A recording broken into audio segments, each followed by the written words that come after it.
नमस्कार श्रोते हो, नामाची महिमा पॉडकास्टमध्ये आपला मनपूर्वक स्वागत आहे. आज आपण एका अतिशय महत्त्वपूर्ण आणि प्रभावी विषयावर चिंतन करणार आहोत.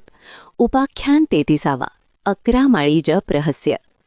अनेक साधक नियमित जप करतात, पण 11 माळी जपामागचं आध्यात्मिक रहस्य समजल्यावर जपाची खोली आणि परिणाम दोन्ही वाढतात. माळ म्हणजे केवळ मोजणी नाही, ती एक शिस्त आहे, एक व्रत आहे आणि एक सातत्याची खूण आहे. 11 हा अंक साधनेत विशेष मानला जातो, कारण तो इंद्रियांच्या संख्येशी संबंधित आहे. 5 ज्ञानेंद्रिये, 5 कर्मेंद्रिये आणि मन मिळून 11. 11 माळी जप म्हणजे ह्या सर्व इंद्रियांना भगवंताच्या नामात अर्पण करणे.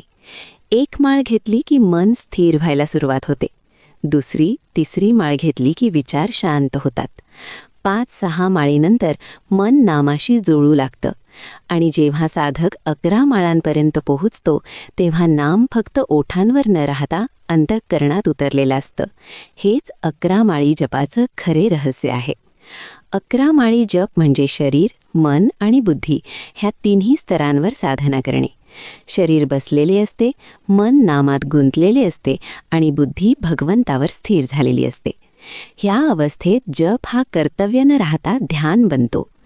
संत सांगतात, थोडा जप नियमित घ्या, पण अखंड निष्ठेने घ्या.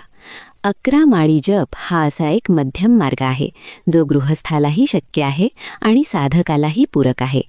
तो शरीराला थकवत नाही, पण मनाला खोलवर स्पर्श करतो. 11 माळी जप करताना वेग महत्त्वाचा नसतो, भाव महत्त्वाचा असतो. प्रत्येक नाम उच्चारताना मी भगवंताच्या जवळ जातो आहे ही भावना मनात ठेवली तर जप केवळ संख्या राहत नाही, तो साधना बनतो. अनेक साधकांचा अनुभव असा आहे की 11 माळी जप नियमित केला की मनातील अस्वस्थता कमी होते, चिंता निवळते आणि अंतःकरणात एक गोड शांती स्थिर होते. ही शांती म्हणजे नामाची कृपा. 11 माळी जपाचा आणखी एक गुपित अर्थ असा, जप संपला तरी नाम संपत नाही. माळ हातातून सुटते, पण नाम श्वासात उतरते. हा जपाचा खरा फलितार्थ आहे.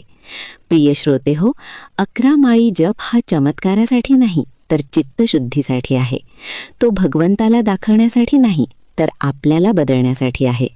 म्हणून जप घ्या, मोजण्यासाठी नाही, तर हरवण्यासाठी. आपला अहंकार, अस्थिरता आणि भीती नामात हरवण्यासाठी. 11 माळी जप म्हणजे इंद्रियांना नामात बांधणे, मनाला भगवंताकडे वळवणे आणि जीवनाला शांतीकडे नेणे. चला तर आजपासून जपाला सुरुवात करूया, निष्ठेने, भावनेने आणि श्रद्धेने. रामनाम, विठ्ठल नाम. आशा आहे आजचा हा पॉडकास्ट आपल्याला नक्कीच आवडला असेल. आमचा पॉडकास्ट पाहण्यासाठी आपला धन्यवाद.